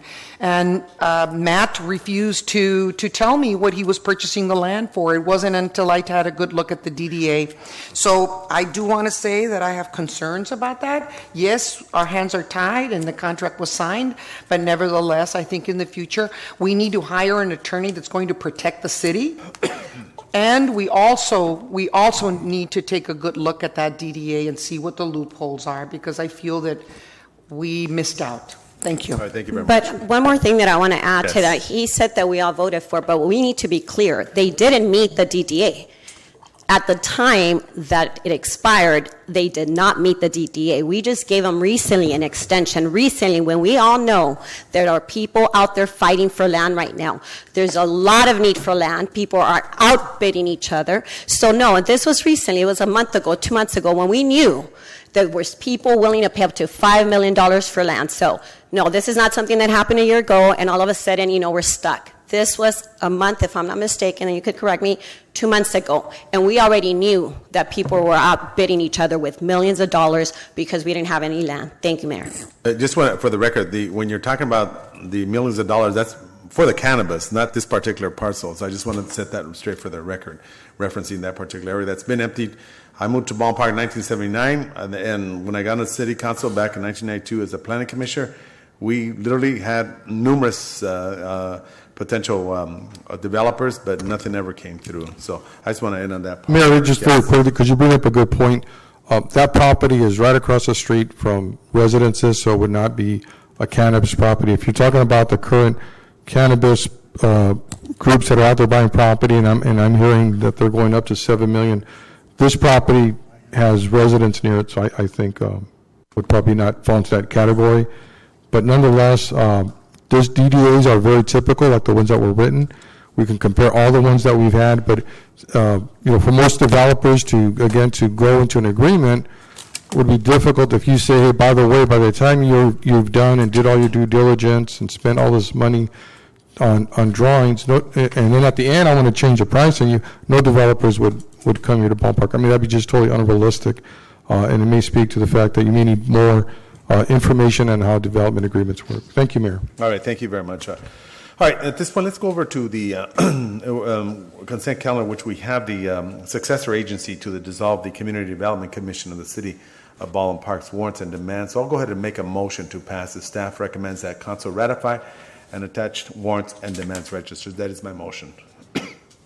Hello? Second. Okay, it's been seconded by Councilmember Ricardo Pacheco. Any objection? See none, so move. Item number 12, which is conduct a public hearing, and following the public hearing, approve of the grant fund approved by Edward J. Memorial Justice Assistant Grant. So who's handling this? Hello? Which one's that? Anyone handling the public hearing for the item 12? Conduct a public hearing. I can speak to it, Mr. Mayor. Oh, if you'd thank like. you very much, Chief. All right. These are annual grant funds that come annually to the police department that we put in for. Every year we use it to upgrade some specific areas. This year we've targeted our camera system at the police department. As you know, we have some analog cameras and we don't have sufficient storage space, and we're putting in security cameras. We have to actually reduce some of the security cameras in the parking structure and the security cameras that are around the police department. So this money is earmarked for those upgrades and storage space, and we're asking that council go ahead and approve this so we can use the money to make these upgrades. Thank you. Thank you, Chief. So this matter is a public hearing. At this time, I shall open the public hearing on this agenda. So any questions of staff at this point, or if not? Allow me just to open up the public hearing. So anyone wishing to speak in favor of this public hearing, and of course, this is a federal grant which requires and mandates that we have a public hearing. Anyone wish to speak in favor? Anyone opposing? All right, seeing none, at this point I now declare the public hearing closed. So at this point, do we need a motion for this? Yes. All right, so at this point I'll move to go and conduct the staff. Before we start, Mayor, I think I may need to mention a couple of things. Okay. This is federal funds by the federal government as it relates to our law enforcement, and it does implicate in some ways the sanctuary city status. Oh. And this grant, I'm sure Chief Taylor could tell you, requires that Chief Taylor. Your counsel, you are correct for future grants. This is an older grant that we had that we didn't get completed for whatever reason. So we're completing this grant now. So it doesn't fall within those guidelines. The newer grants that are going to come out, you're absolutely right, counsel. They're going to fall under those guidelines for future. For those future signatures that you're talking about. But this one's okay. They may try to go back after this. I don't know. But as it stands now, it doesn't look like it. So this was an open one? This was an open one, yes, sir. So this is Is this been approved officially? So we're going to get it, or is this? The money's sitting there waiting, it just needs Okay. council's approval. Maybe I'll send a. Okay, all right. Thank you very much. I have a Councilor question, Mayor. Cruz-Baca. If I remember correctly, our policy was for safe haven, right? Or safe zone or something? Yes, It did not read sanctuary city. No, it didn't, but we originally did a resolution to support sanctuary cities. Yes. Then we did another one that Right. changed it a little bit. But I did include language in both resolutions that says that nothing in either resolution prevents our police department from following all state and federal law. That's correct. And so, in my opinion, that covers us. But I'll talk with you further about that. Yes, thank you. But I Great. wanted to clarify it for those that are listening as well that may, that are concerned about this. Yes. Because I remember that I had conversations with you where I was concerned about it as well. You were. So so thank you. Yes. All righty. Okay, so at this point, item number 13, which is the approved design. You Mayor, know what? you were gonna make a Yes, motion. I will make a motion to the staff recommends that council accept and approve the federal guidelines for the fund requested. These federal guidelines require a public comment period. So at this point, I that's the second, motion. Mayor. Seconded. Councilman Ricardo Pacheco, any objections? See none, so move. Item number 13, which is approved design authorized purchase of street name signs. Staff recommend that one, approve the design and purchase of 963 street name signs, and two, authorize the Director of Finance to issue a purchase order using 18,000 from account and so on and so forth. So at this point, I'll make a motion. I second, Mayor. Any objections? See none, so move. All right, let's get those signs going. All right. Mayor, if I may make a request Yes. for items 14, 15, and 16, we could just move it down to the next council meeting. I'll go ahead and second. Which one is that? I'm sorry. The review of All the application of disconsideration of points for vacant seats. Oh, And then okay. 15, review application. So we'll go ahead and move. I'll second. Any objections? See none, so move. All right, at this point, we'll go over to the City Council request by Mayor Pro Tem Susan Rubio for discussion and consideration.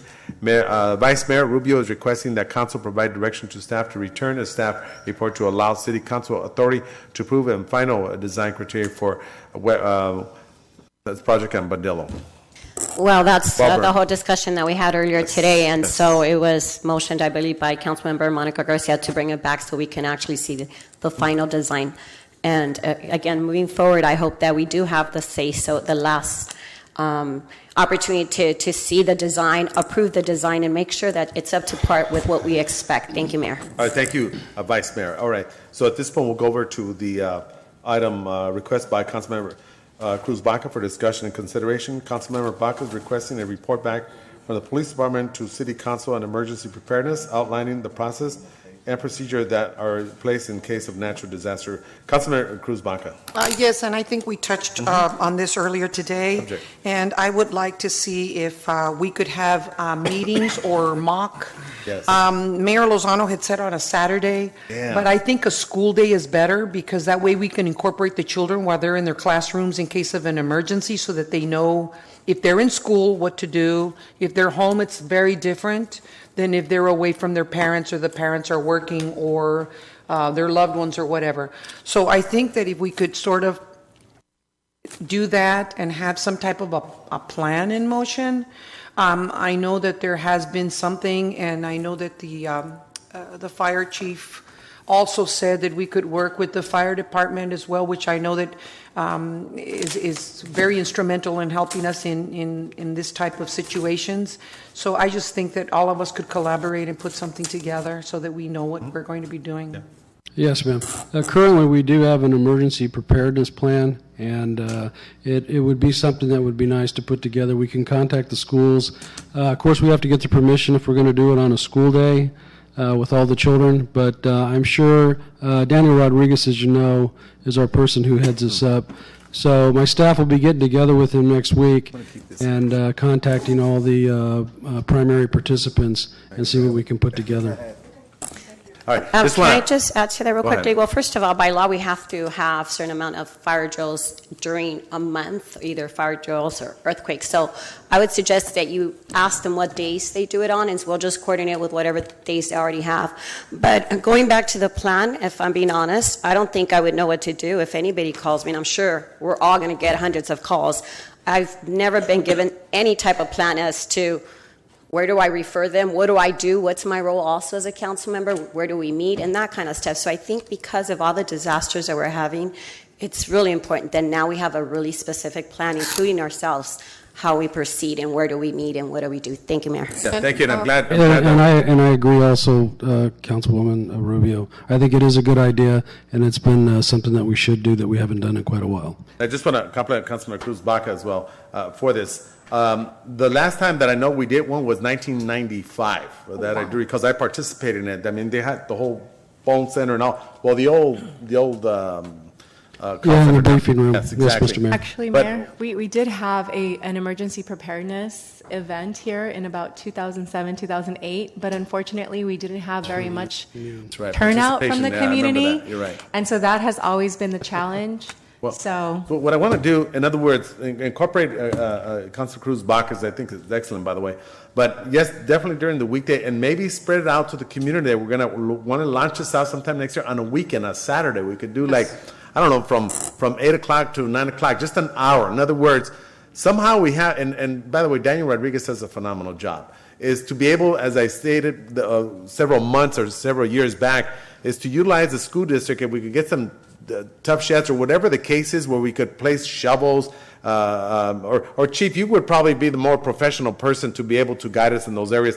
Things that the layperson could use. Because again, there's 75,000. We have a major disaster. It's going to be impossible for all the resources to be utilized in specific areas throughout the city. So it's going to probably depend upon each and every one of us to assist each other if we have major collapse and so on and so forth.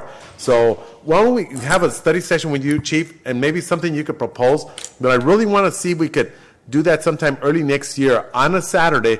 We want to do a citywide earthquake preparedness or disaster preparedness for the entire city. Maybe we may not get everyone to participate, but maybe put captains in each district, maybe break up the city in different districts, maybe some we could sit down together, because I would find it impossible we had a major disaster that the fire department would be able to attend to everyone, or for that matter, all the emergency services throughout the county. I'm just saying. So we'll incorporate your part. Yes. Yeah, Mayor, the other thing that's very important, because I was in the San Fernando Valley during the Northridge earthquake. Okay. And they shut off your utilities. Okay. However, you have to know how to shut off your utilities before they do that. And that includes water, electricity, and so forth. Right. If you're hit as hard as we were. So those are a lot of things that maybe, like you said, as captains, we might be able to help our senior residents in our neighborhood how to turn off their gas, so that to prevent an explosion, and a lot of the things that occur that we're not familiar with. How can we use our restrooms? Mm-hmm. Where can we get water? Those of us with swimming pools can use the water from the swimming pool, like when you go camping. There's a lot of things that I think, especially the new generation, doesn't realize what to do. Right. And I think that we need to look at all those points as well. Definitely. I'm glad. So, Chief, we're going to call upon you to set something up, of workshops or study sessions for us, and then spread it out and try and kick it off sometime, whether it be January, February, March, whatever the case is. I want to definitely see a city-wide. Let's see how many people we could, and maybe I'd like to see the city again, and I'll repeat myself, but it's cut us up in different districts where we have certain people with certain types of tools in this particular area throughout the city. It may be an impossible task. We've got to try it. So I'll end that there. One last thing, Yes. Mayor, only because we have one of the best resources at our disposal, which is our newspaper that every resident gets. I think we need to at least take out half a page or a page with the most important things that we just discussed Yes, here. you're As right. Councilmember Baca just shared, basic things like how to turn off your gas. But also, I think that a lot of our families don't have a discussion about the importance of where do we meet, who do we call, and that kind of stuff. So, we need to encourage our families to discuss and figure out some kind of plan for themselves as a family. But let's use the now until, you want it next year.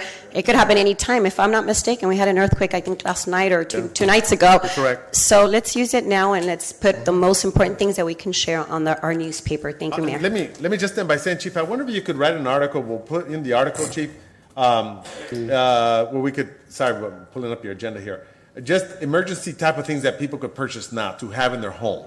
So maybe something like that we could put in for next month. So Absolutely. I'm already taking notes on it for the now. Right, we could do that. Invite fire department and you guys together. Alrighty. I'll tell you someone that was very well equipped with Anthony Bejarano Sr., who had 2 generators at his house. I borrowed one time because I need to watch a show on CNN. And it was on for about a couple of hours, but that guy was equipped, water, food, everything. So nevertheless, we'll move on. All right, so at this point, we'll go over to the last, oh, thank you very much. Good. All right, that's it.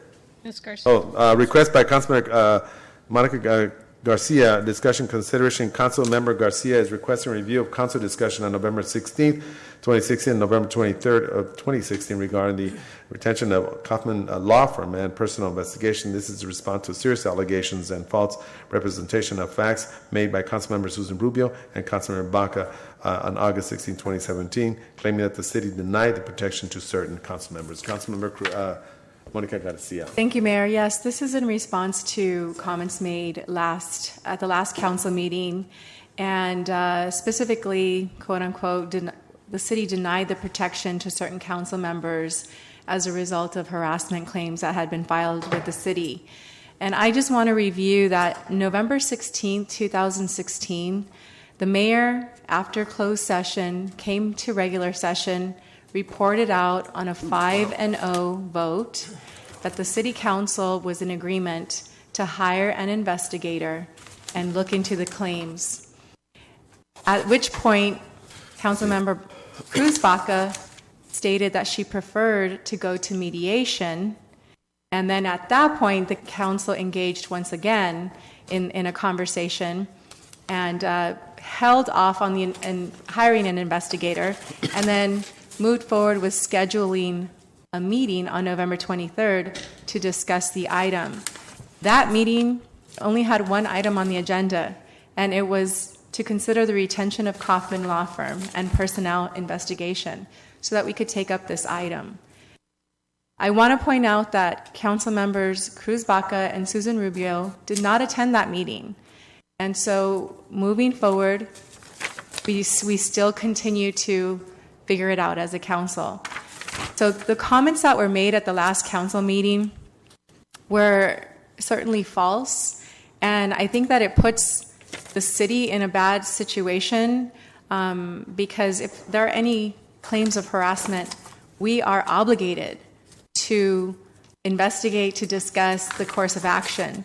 And I just want to point out that on November 16th and November 23rd, we did take up this item. It was very serious to us.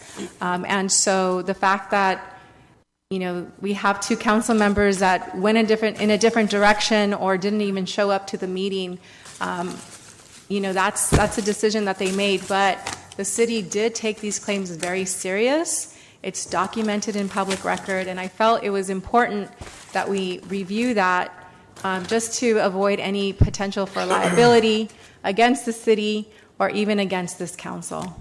Thank you. Mayor. Thank you. Yes. All right. I'm Yes. not going to take up a lot of time. Okay.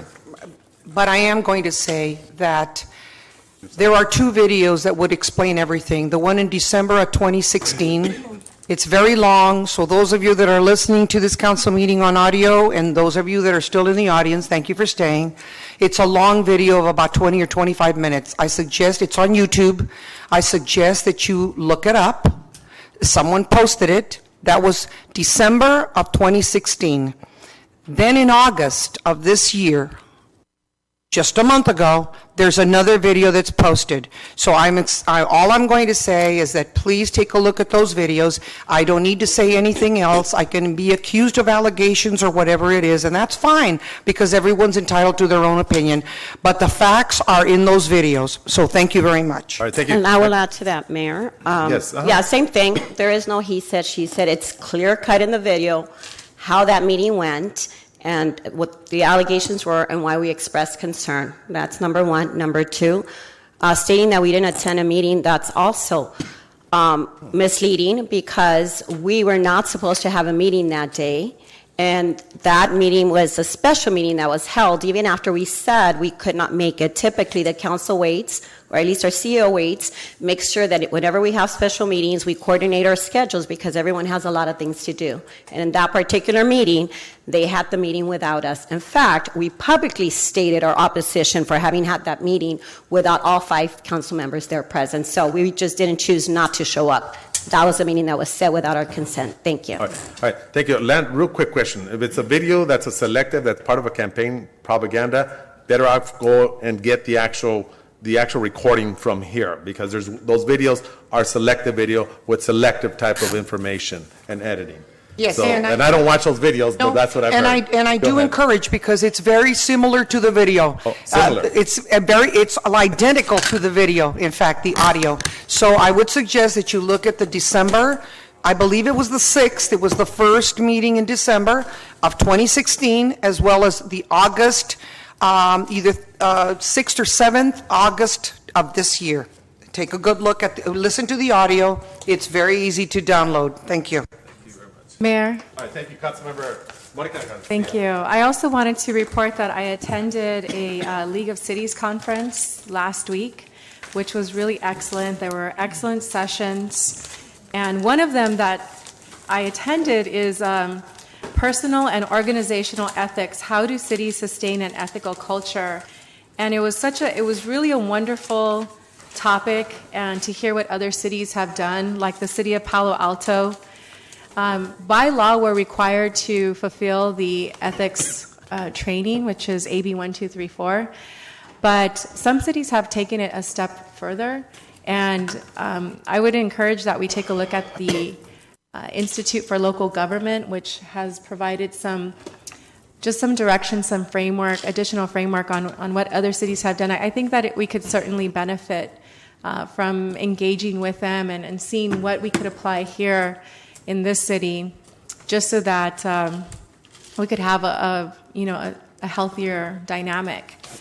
And there were just some great sessions. There was also discussion on Senate bills, one of which we have on the agenda today, and just different legislation that the league was taking positions on. So it's a great conference overall. Awesome.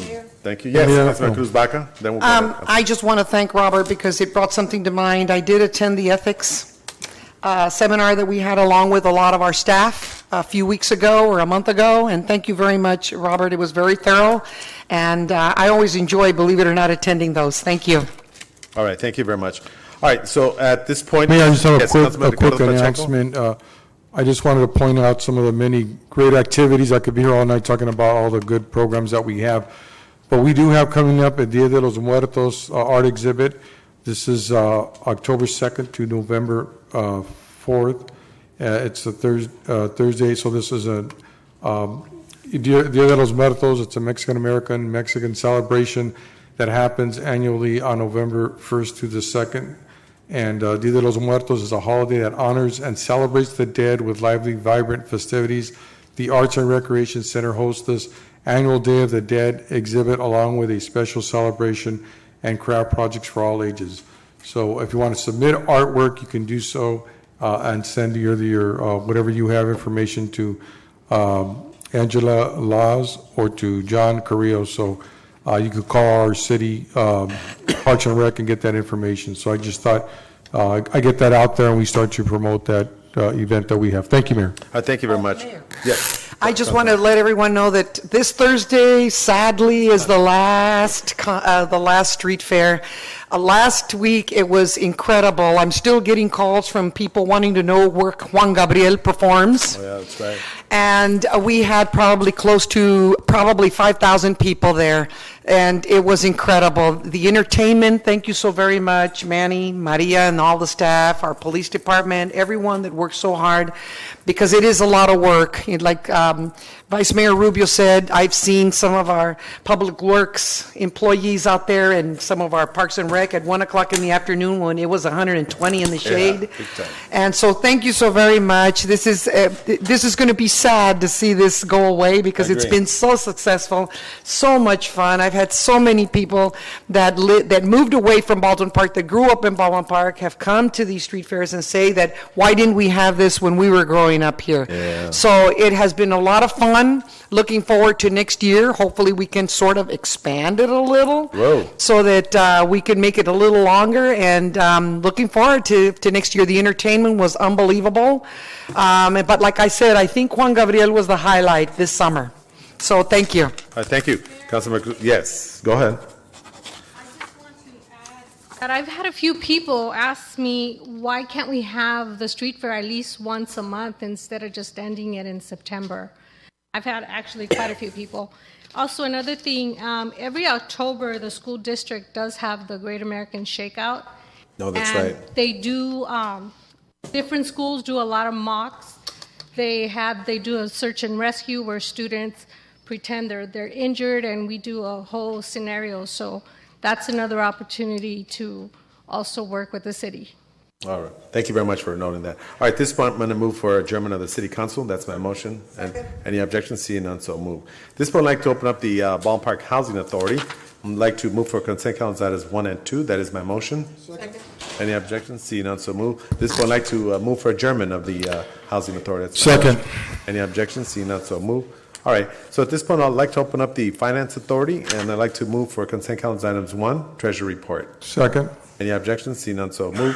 This one, I'd like to move for adjournment of the Finance Authority. Hello? Second. Second. All right. Second. Yeah. All right. At this point, I'd like to move the motion to close the City Council. Second. And the Finance Authority. All right. Thank you very much. Good evening. Viva Baldwin Park. Happy New Year, everybody. Happy New Year. That's right. Gracias. Thank you, City Attorney. Good job, man. How much of this can I really take, you know?